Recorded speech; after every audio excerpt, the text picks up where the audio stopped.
Alright, Silent Hill 2. I just went back and replayed Silent Hill 1. You could go back and watch my video, okay? And I said at one point, like at the end of the game, the very last level of that game, they really seem to catch their stride. And you go to this section where you're in this fucking hospital. You can go between the floors on the fucking elevator and shit. And then all of a sudden you'll be like, oh shit, there's a fourth floor that was not there before. You know what I mean? It leads you down to like hell. You're still in the hospital, but it's like fucking the hell version of the hospital, basically. You know what I'm saying? You're doing all sorts of puzzles. And solving a puzzle down this corridor gives you the solution or the key or some shit to get into this fucking door up on the next floor down the other corridor. And it's like this huge fucking interwoven puzzle.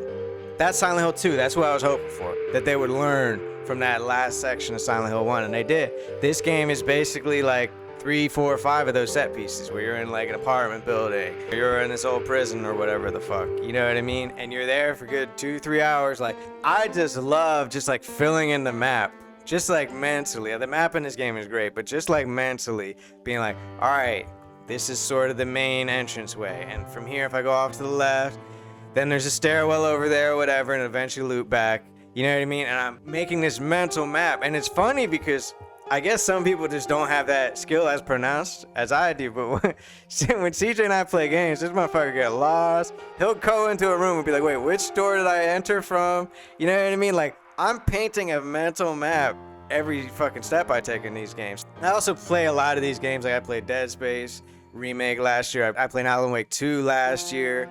I played Resident Evil 2 Remake. Like, I play a lot of these games, so I get the sense that I'm not like as oppressed or fucking scared or whatever by these games. Like CJ Summers, I had to take a break, dog. He's gonna take a break. It's been a little while since he played his last session. But yeah, I mean, I understand how they could be sort of fucking dour and fucking, you know, it's not fun. You know what I mean? Like, fun isn't the... I think they're fun, you know what I mean? But like, I don't know if the average person, like, it'd probably be like scared shitless, and then somewhere down here would be fun, you know what I mean? But I think they're really fun. It's just satisfying, dude. It's just satisfying. I was actually pissed. I was listening to this podcast, and they're doing the game of the year or whatever, and the two of the people on the podcast were like talking about how Silent Hill 2 wasn't that scary or whatever, and you find out that the way they were playing is two of them were playing it together, like laughing over it the whole time and shit like that. No wonder it's not fucking scary.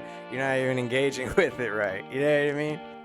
I really want to play the PS2 version. I want to emulate the PS2 version and see how much of that aura, how much of this cinematic fucking awesome, like, it seems so much more elevated from like what video games were doing at the time. Just that first scene where you're in like that overlook of the town, you park your car there, and you just get out of the car and it has this fucking monologue and the music and shit like that. It's like, yo, this shit is art. I want to go back and play the PS2 one and be like, how much of that was back there, you know, with the less evolved graphics and shit like that. Like, yo, that shit is cool, brother. I missed out on this. I really did. So yeah, I'm gonna report back. I'm gonna play the original Silent Hill 2, emulated on my Steam Deck. But yeah, the map is really good. I've talked about this in the Silent Hill 1 video already. The map is very helpful, very satisfying. And he scribbles on the map, you know what I mean? Like, he updates the map, so I never really felt too stuck, you know what I mean? It's those mechanics, it's kind of like the Metroidvania in a little way, where you encounter a dead end, but then you'll find some tool or key or puzzle solution or something, and now you can go backtrack a little bit. You can pass that point that was previously a dead end, and then you can keep going, you know what I'm saying? Like, I heard this game, Lorelei and the Laser Eyes, is going to be right up my alley from 2024. I'm working through like the indie games of 2024 that I missed now, and I'm looking forward to that one, because that sounds like there's really no combat. It's just all creepy horror setting with puzzles and stuff like that. So yeah, I'm gonna check that out. But yeah, man, the ammo management, fucking checking every single drawer, fucking you could shatter some glass and take some shit from behind cabinets and stuff like that. Like, I love these games because it feels so tense. You know what I mean? It feels so tense and it feels so difficult. Where a lot of games I feel like, should I really bother to do this side quest or whatever? Like, I feel like I'm good enough at the game now. You know what I mean? Or do I really need a fucking bangle to put on my wrist as a reward from this quest?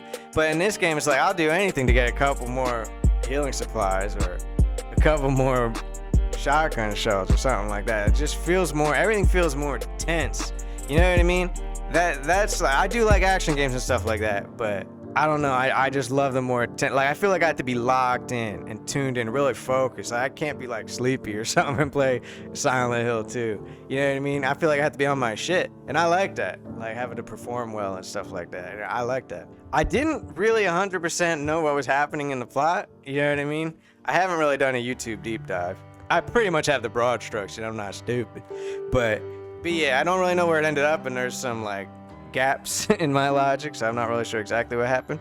But I also think there's different endings, and it kind of sucks because apparently I was like fucked into the bad ending because I played on hard mode, and the more damage you take makes me like a masochist, so you get the masochistic ending or whatever.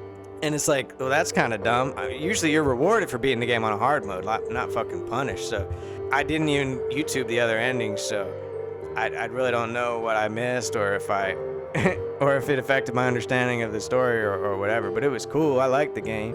You know, I didn't always understand what was happening, but I enjoyed it. It was cool. One thing that's really cool, I don't remember experiencing this for myself, but I heard when your character first picks up the gun, he like accidentally lets one off, like his finger is on the trigger or some shit, or he was jumpy or whatever. He just like shoots it into the ground or into the wall or something like that. I don't remember experiencing that, but yeah, that's fucking awesome, dude. I've been playing games my whole life, and I've never really seen anything like that. Where just, this character's not a fucking soldier or something, he's just some man, and he lets off a bullet accidentally. That's really fucking cool, actually. If they did that back in the original game, I would be really impressed by that. But yeah, a lot of games don't really go to that extent to show that extra level of realism or whatever. Take the control out of your hand for 1 second, and he fires a shot on his own into the wall. That's kind of awesome. One thing I don't recommend, bro, I took like a month off from the game for whatever reason. You know, that happens. It doesn't mean I wasn't feeling the game or whatever. Sometimes I take some time off. But I loaded back in. I was in like in the middle of a puzzle. You know what I mean? I was like in the middle of the hospital section. I was like, oh, fuck, dude. It took me a while I had to backtrack my steps and like get a mental map of what was going on and like remember what the fuck I was doing. But I was like on step 2 of a puzzle loaded in after a month. So that took some, I almost considered like starting over or something like that. But I pushed through. I would recommend not doing that for sure.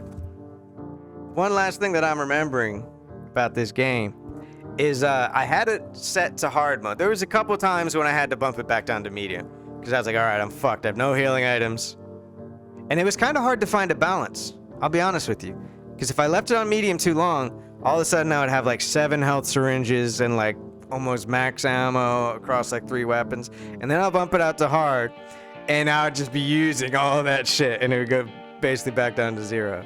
You know what I mean? So I could never quite find the balance. So towards the end of the game, I was like riding out hard mode.